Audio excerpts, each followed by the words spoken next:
네, 안녕하세요. 여러분의 감성대디입니다. 제가 최근에 무례하고 공격적인 직장 상사를 심리적으로 제압하는 방법에 대해서 말씀을 드렸는데요. 정말 생각보다 많은 분들께서 공감해 주시고 댓글도 많이 달아주셔서 정말 많은 사람들이 이런 문제로 고민을 하고 있구나라고 생각이 들었습니다. 그래서 제가 오늘 조금 더 깊게 파고들어서 구독자분들께서 질문 남겨주신 걸 바탕으로 또 구체적 상황이나 장면을 예를 들어서 제가 설명을 드릴게요. 제가 저번 영상에서 말씀드렸다시피 매번 공격당하는 사람의 대부분은 말끝을 좀 약간 흐지부지하면서 약간 말투에 자신감이 없고 마지막에는 애매모호하게 하면서 멋쩍게 웃음을 짓는 경향이 있다고 말씀을 드렸는데요. 따라서 제가 지금부터 말씀드리는 예시들을 보면서 항상 기본적인 말투는 짧게 부드럽게 단호하게 잘라서 말씀드리는 것을 기억하시면서 보시면 됩니다. 그리고 어떤 분께서 저에게 왜 연애 얘기를 하시다가 갑자기 직장 얘기를 하시냐고 여쭤보시는 분 계셨는데요.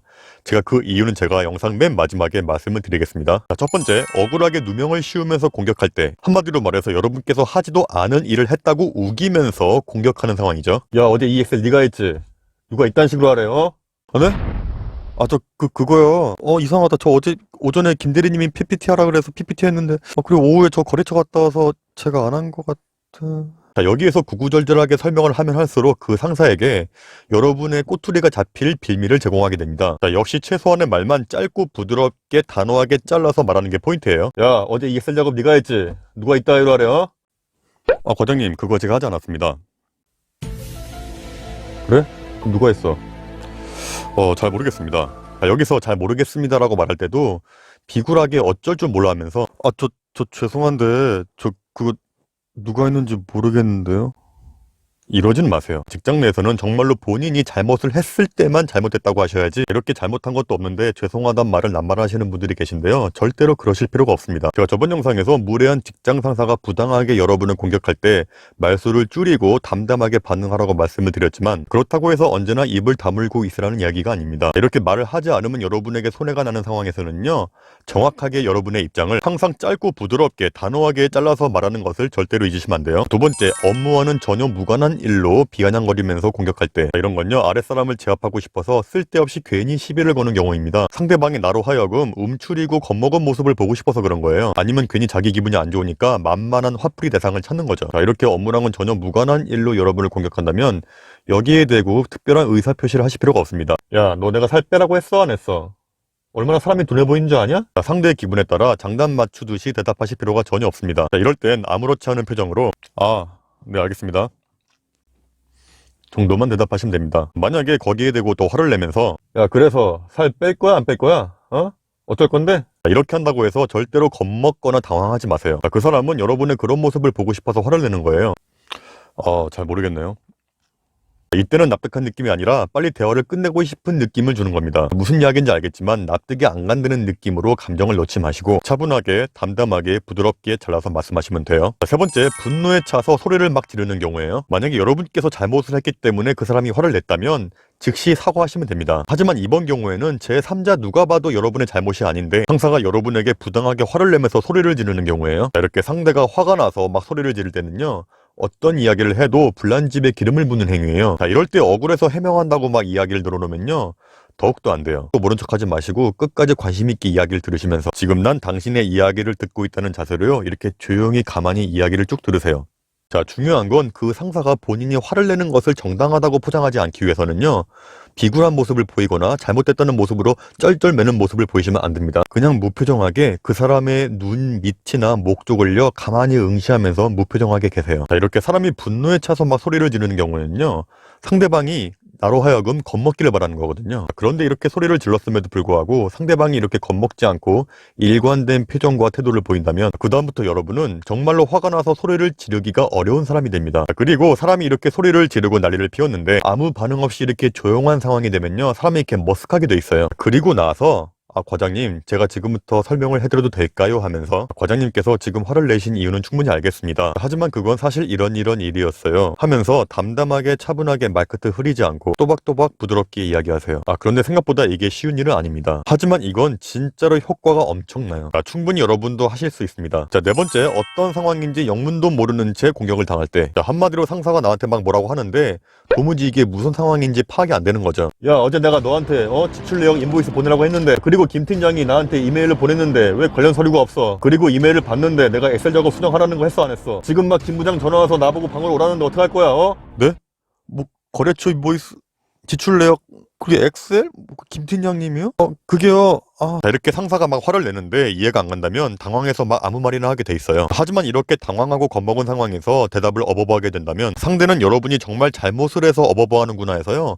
더욱더 말도 안 되는 화를 내게 돼요. 그런데 여러분 한번 생각해보세요. 이렇게 영문도 모르는 상황에서 계속 화를 내고 공격을 하는데 자, 아무리 똑똑하고 잘난 사람이라 해도 그런 상황에서 논리정연하게 자기의 말을 할 수 있는 건 거의 불가능해요. 영화나 드라마에 보면요, 배우들이 이런 상황에서 또박또박 말하는 것을 보고 왜 난 저렇게 말을 잘하지 못할까라고 생각하시는 분들 계실 텐데요. 그런 건 이미 대본이 있고 배우들이 이미 입을 맞춰서 연습을 했기 때문에 그렇게 멋있는 장면이 나오는 거지, 현실 세계에서는 그런 상황에서 그렇게 논리정연하게 따박따박 말할 수 있는 상황은 거의 없다고 보시면 돼요. 무엇보다 여러분께서는요, 이해가 안 가는 상황에서 상대에게 즉시 대답을 할 의무는 없습니다. 다시 말해서 여러분께서는 이해하지 못해도 괜찮은 권리가 있어요. 많은 분들이 이렇게 직장 상사의 말을 이해를 못했음에도 불구하고 지금 이 말을 이해하지 못했다고 하면 멍청하다고 생각하겠지 하면서 어설프게 대답하는 바람에 잘못한 것도 없으면서 이렇게 억울하게 추궁당하는 일도 생깁니다. 이런 걸 나중에 또 해명하려고 하면 더 힘들어요. 그러면 왜 아까랑 말이 또 다르냐면서 또 다시 공격할 빌미를 주는 겁니다. 이것도 기싸움이에요. 절대로 밀리시면 안 돼요. 어떤 상황이건 상대가 만든 속도에 어버버하면서 그 속도에 맞춰줄 필요가 없어요. 일단 표정은 경청은 하고 있지만 이해가 안 간다는 표정을 지으면서 그렇게 듣고 계시다가 최대한 부드럽고 정중하게 비굴하게 하지 않으면서 저 과장님 말씀 중에 정말 죄송합니다만 하고 흐름을 끊으세요. 최대한 느리게 천천히 대답하세요. 그 사람의 템포를 죽여야 됩니다. 그러면 이렇게 경적이 흐르게 돼요. 왜?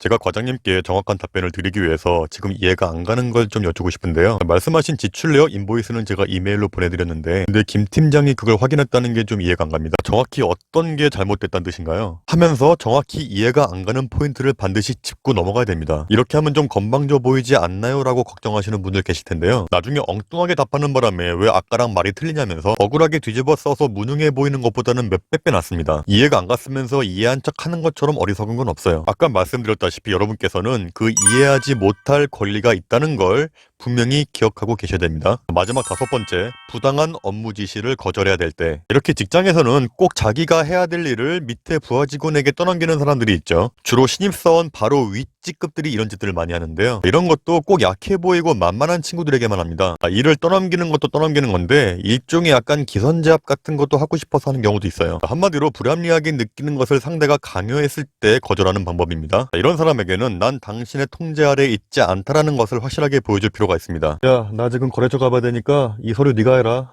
알았지? 죄송합니다. 제가 지금 할 수가 없네요. 자, 여기서 죄송하다는 게 진짜 죄송하고 미안하다는 느낌을 주시면 안 돼요. 도와주지 못해 미안하다라는 느낌만 주시면 충분합니다. 그리고 미안한 감정 가지실 필요가 전혀 없어요. 그런데 이렇게까지 했는데도 물러나지 않고 더 몰아붙이는 사람이 있어요. 야, 그래서 못한다는 거야? 그럼 이거 어떡할 건데 이거? 나 빨리 해야 되는데 이거. 자, 이럴 때도 마찬가지로 그냥 부드럽고 짧고 단호하게 말하면 됩니다. 잘 모르겠습니다. Nope. 자, 애초에 본인의 업무를 아랫사람에게 떠넘기려고 한 건 그 사람이고 그 서류를 어떻게 할지 말지에 대한 고민은 그 사람이 해야 되는 건데 여러분께서 고분고분하게 안 하니까 화가 나서 책임을 떠넘기는 거예요. 이런 어설프고 비열한 기싸움에 절대로 말려들어서는 안 돼요.